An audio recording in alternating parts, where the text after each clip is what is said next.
Unfortunately, this is the last day of the Alaskan Series. Hopefully you guys enjoy it. But before we get into it, big announcement. Meetup this Wednesday. Thorne Brothers in Blaine, Minnesota. I will leave it below. There's going to be a big surprise. There's going to be something we're going to do to Maverick. It's going to be awesome. You're not going to want to miss it. Me, Mav, and Sobi will all be there. Thorne Brothers this Wednesday. Details below. Let's get it. Bacon and sausage. One thing you might not know about Alex is that he's actually a percussionist. I can tell you touched my drum set because there's a chip in it!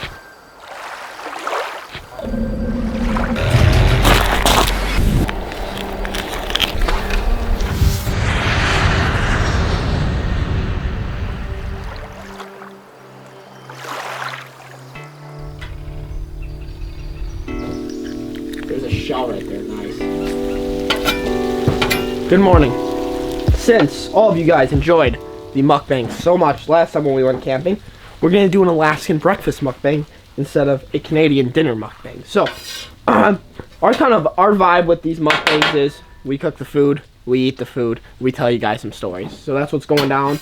Do we have a lot of great stories? No, but luckily Mav has some okay stories. Because he has problems. Like, look at him. What's going on? I swallowed a fly. You sure that's not Kodiak? Good morning. Welcome back to another episode of AP Bass, and today we have a special episode. It's an Alaskan breakfast mukbang. It's a great morning to be out enjoying breakfast with your pals. Too bad none of mine could show up. Hey guys, welcome back.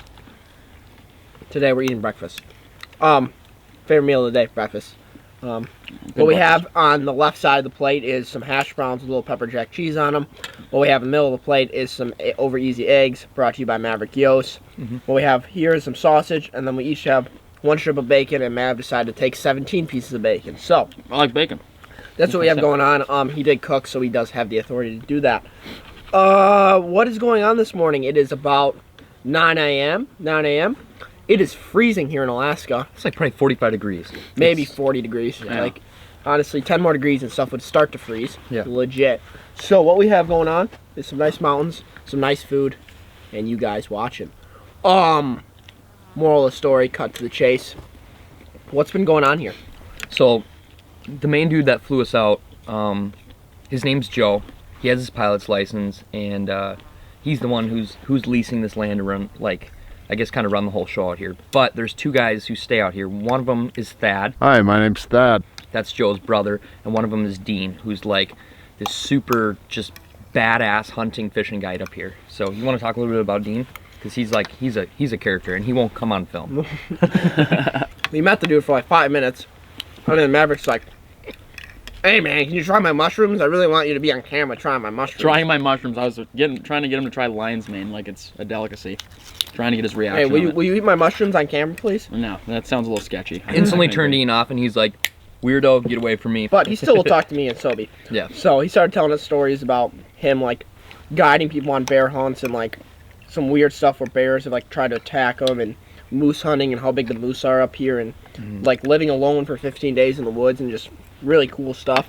Before he guided up here, he told us he met Joe, and he used to kind of work a deal with Joe where Joe would fly him into the bush by himself for 15 days, and he would hunt for caribou, bear, and moose. And one time he killed like 3 caribou, a moose, and a giant black bear, just all in 15 days. So that kind of led into him being a guide for Joe, because obviously he's a total hunter. Like a great example of why you should always listen to your guide is they tend to know more than you in situations that you're being guided on, correct?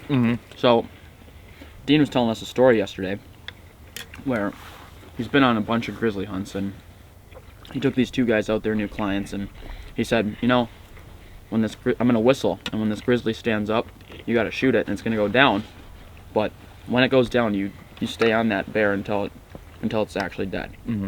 So what happened was he whistles, bear stands up like always, and his clients shoot it, and it goes down.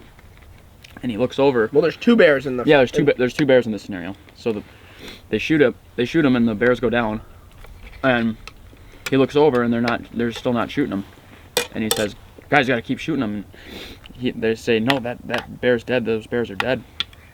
Right after they said that, the bears get up, start running at him, going, 30, 40 miles an hour. Yeah. And his clients bail at this point. They're trying to run away. So these two bears are focused on his clients, and they're chasing after his clients. And he pulls out his sidearm, and right before a bear can get into attacking distance from him, he shoots one in the head, and then the other one stops, and for enough time for him to put another slug in that one. So good to always listen to your guide, I guess, is the moral of the story. Just don't think that you know more than somebody that's a seasoned expert in the field.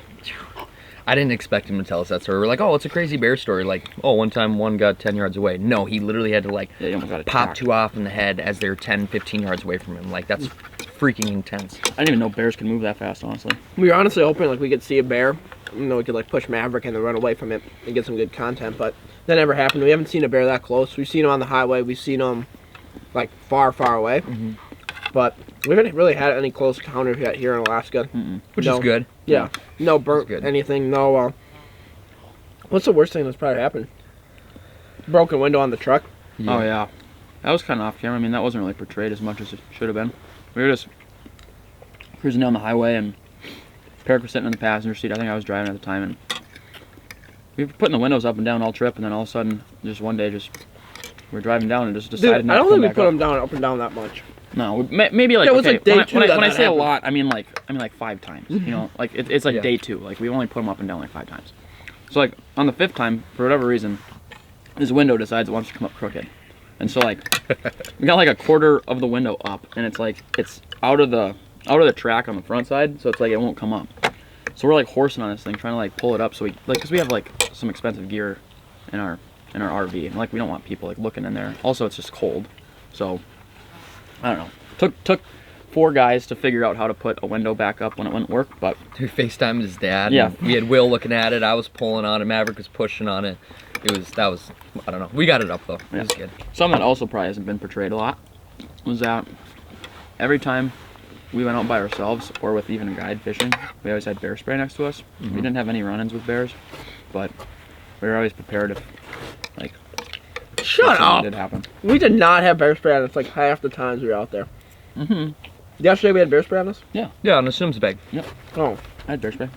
I was just gonna fight the damn bears, but if you go right for the jugular, you can get them real easy with your hands. Done it a couple times. Hamsters actually prey on black bears like all the time, so it's, I could have got one. if you guys didn't know But that, now moral you of know. the story is, what was my favorite part of Alaska? Probably the RV was probably my favorite part. Like I love the RV and I love this camp. Like I really want to get an RV after this, and I really want to get a camp. So I don't know which one I'll end up doing, or if I'll end up doing either of them. But this camp has been so cool. Just the kitchen, the cabins, the food. Wow. Good morning. The fishing, just everything. It's I don't know. Between the RV and the camp, those are definitely my favorite parts. Probably taking a coho on the fly. Yeah. Like that was kind of a bucket list thing. I mean, not even. But like he a- loves the fly. Not even- no, not even he's- like a- he's been pumped the whole time. Not even just a fly, just like catching them on a streamer, and like that top water too is super sick. It's just like, Yeah. just something that I'm not used to doing. So like, I don't know. I came into like this trip with little to no experience with fishing with streamers. I mean, I'm used to doing the float fishing and drift fishing and shit, but being able to like learn how to cast, like going with TJ like taught me how to like learn what to look for when I'm casting, and I feel like just having a couple days to do it by myself was good. Also, there's just so many freaking salmon here that it's like it was hard not to do it. But yeah, definitely a bucket list thing for me, and it felt good to like kind of get some confidence chucking a streamer and even a top water popper. I don't know, it's pretty sweet. Very cool. What about you, Sam? I'd probably say get more confidence in fly fishing and just learning more about it. Everything from just the drift that we did with TJ, just looking for different seams and different things to throw at. And I guess like learning from you and Jordy, and I don't know, I have like no experience fly fishing. I never really had any buddies growing up that fly fish, so it's kind of fun to really get into it more. And then also just like the scenery. Oh yeah. It seems like whether we were in the canyons, just like floating down the drift boat, it's like, that was epic. We were in a canyon, like ripping fast rapids, like it was nuts. Or like sitting by the campfire looking at the mountains with the sun like barely going down all day. It was that golden hour stayed like golden for, I don't know, 2 hours. Yeah, you can't really beat this scenery here. Yeah, that was incredible. All right, should we talk about one more thing, and then we got to wrap it up. We got to hit the water. Okay. So, The cooking. all right, we're gonna talk about Mav's cooking. But first off, how good at fly fishing do you have to be on the Sims Pro staff, and what is the goals of being on the Sims Pro staff, and how were you lucky enough to be attained on the Sims Pro staff at such a young age? I don't know. You Such two a- Gomers somehow made it. Moral of the story is Sims has got some freaking awesome gear, and they sent us some stuff for this trip. Thanks to Matt for really hooking that up for us, but Yeah. thanks to Sims as well for sending us some stuff, because I don't know if we would have survived out here without like good jackets and good waders No. and good Yeah, stuff. Good waders are huge. We didn't really have much anything. Like Buddy's wardrobe here is like some cargo shorts and some t-shirts back at home. So like I don't know if he would have really. Yeah, what survived you in have done Alaska. if we didn't go to REI and to get Sims stuff? What would you have done? This wardrobe makeover that Maverick and Alex and Sims has given me has really just changed my life. I feel more confident. I feel more equipped. My cargo shorts are no longer with me. For the people that still know or are commenting about like that crazy phone call we got on the Canadian tour, we're gonna talk about it. We will address We just it. want to do it right. We Yeah. want it to be a dank video for you guys. And I keep saying dank since I've been in Alaska. It's just like, I just feel like it fits the part up here, you know?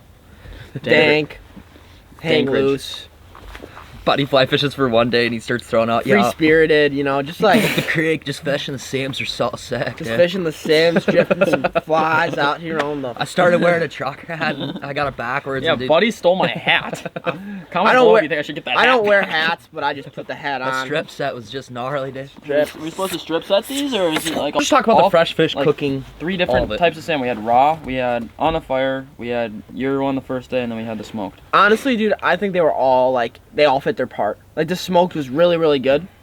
The way we cooked it, I like the way we cooked it out on shore Yeah. better than the way we baked it in the oven. Yeah, because I think it was a lot more fresh. It was just Yeah. so much more fresh out there. And then the simishi was good as well. And we're still alive, so that means that we probably don't have any. I mean, we could. I don't know. Tapeworm or something. We could have tapeworm, but that's all right.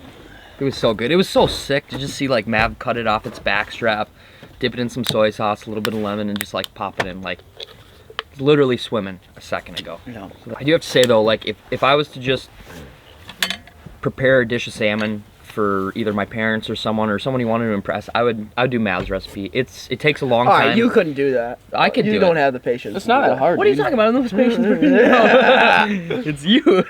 All it's got to do is sit in the fridge for like 8 hours. 8 hours. It's like Yeah. wow. It's like you cook breakfast right now, and you're like, wow, I gotta start thinking about dinner. Yeah. That's way too much thinking for me. I like it. It's a lot of TLC he puts into Yeah. it. Okay. So those are some of the ways we cook the fish. You know. What was that? What was that? Give him a call. What? It was totally a moose. Was it? Yeah. It is moose season up here. They're mating. They're just doing their thing, and yeah. Look, I mean, look, like this is the place. A giant moose up here. Yeah. I mean, Hold that out. So Put it on Sobi's head. he kills 70-inch. What was his biggest one? 68-inch. Yeah. No. You just find sheds up Yeah. here, like just walking What is around. this? Like a 50-incher? I have no idea. But no, thank you guys so much for watching today's episode. Little mukbang, little cooking, little food, little good times. Yeah, thanks for watching the whole Alaskan series, honestly. Yeah, this is the end of it. We might, I don't know if this actually is the end. We never know. We're still here. We leave tomorrow, but we might make another video or something. So hopefully you guys enjoyed. We do need some time to relax though. So it's been good up here. It's been very fun. It's been a relaxing but also very productive trip. Yeah. As you guys can tell, we've produced a lot of videos up here. We've worked our asses off.